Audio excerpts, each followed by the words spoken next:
1, 2, 3, come on!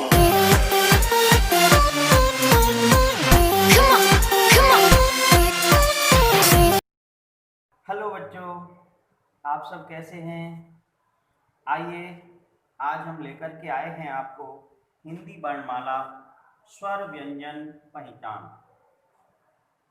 Hindi वर्णमाला में हमने अभी तक पढ़ा था स्वर और व्यंजन। स्वर किसे कहते हैं? वे वर्ण जो अपने आप उच्चरित हो सकते हैं, उस वर्ण को बोलने के लिए किसी दूसरे वर्ण की आवश्यकता नहीं होती, ऐसे वर्ण स्वर होते हैं। स्वर वर्ण 3 प्रकार के होते हैं। ह्रस्व स्वर, ह्रस्व यानी छोटे स्वर, अ,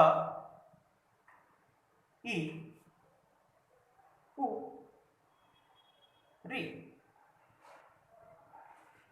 दूसरा प्रकार है दीर्घ स्वर, दीर्घ यानी बड़ा, आ, ई, उ, री। ह्रस्व और दीर्घ में अंतर है। ह्रस्व को बोलने के लिए कम समय काम में लिया जाता है और ज्यादा समय तक अगर कोई स्वर बोला जाएगा तो वह दीर्घ होता है। तीसरा प्रकार है संयुक्त स्वर, ए, ऐ, ओ, औ। ये 4 संयुक्त स्वर हैं। संयुक्त यानी 2 स्वरों से मिलकर के बने हैं। ए, अ और ई के योग से ए बना।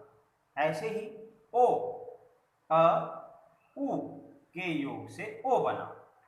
तो इसलिए 4 ह्रस्व स्वर, 4 दीर्घ स्वर, 4 संयुक्त स्वर को बोलने के लिए स्वर की आवश्यकता होती है। तो व्यंजन वर्ण 3 प्रकार के होते हैं। स्पर्श व्यंजन, इनको हम वर्गीय व्यंजन भी कहते हैं, अंतस्थ व्यंजन और ऊष्म व्यंजन। स्पर्श व्यंजन जब बोले जाते हैं तो प्राणवायु मुख विवर से आते हुए मुख के विभिन्न स्थानों से स्पर्श करती है, जिह्वा स्पर्श करती है, तो वह स्पर्श व्यंजन कहलाते हैं।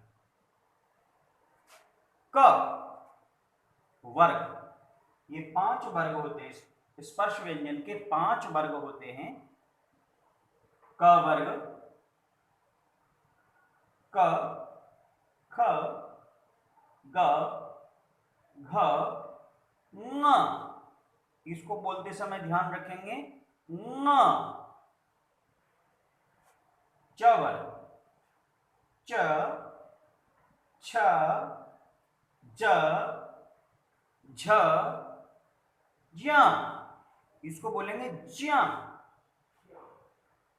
ट वर्ग, ट, ठ, ड, ढ, ण।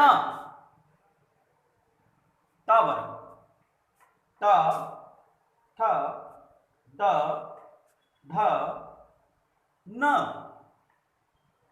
प वर्ग, प, फ, ब, भ, म।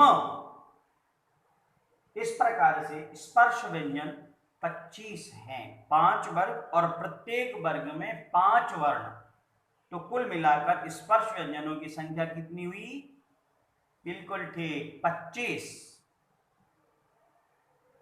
व्यंजन का दूसरा प्रकार अंतस्थ व्यंजन, यानी स्वर और व्यंजन के मध्य यह व्यंजन होते हैं। जिह्वा कहीं स्पर्श नहीं करती, लेकिन मुख विवर के विभिन्न भागों के निकट आती है, इसलिए उसे हम अंतस्थ बोलते हैं। तो अंतस्थ व्यंजनों की संख्या भी 4 है और य, र, ल, व। 1, 2, 3, come on! व्यंजनों की संख्या भी 4 है। श, ये तालव्य श भी कहलाता है। श। दूसरा श, श मूर्धन्य सा, यानी मूर्धा की तरफ हमारी प्राणवायु जाके टकराती है। तीसरा है स, दंत्य सा, दांत से हमारी प्राणवायु टकराती है। ह, इनको हम ऊष्म व्यंजन क्यों कहते हैं? क्योंकि इन व्यंजनों को उच्चारण करते समय ऊष्मा उत्सर्जित होती है, गर्म हवा जो है बाहर आती है, इस प्रकार से इनका नाम है ऊष्मा। तो व्यंजन 25 स्पर्श व्यंजन, 4 अंतस्थ व्यंजन, 4 ऊष्म व्यंजन। संयुक्त व्यंजन क्ष, त्र, ज्ञ। अनुस्वार, जहां हम वर्णमाला में अंग पढ़ के आए थे, अंग का अनुस्वार काम आता है, यानी शिरोरेखा के ऊपर एक बिंदी लगती है।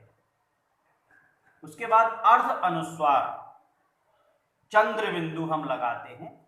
और विसर्ग, विसर्ग शिरोरेखा के नीचे 2 खड़ी बिंदियां होती हैं, उन्हें हम विसर्ग कहते हैं। संस्कृत। तो बच्चों आज के लिए इतना ही। टेक केयर, आप अपना ध्यान रखें।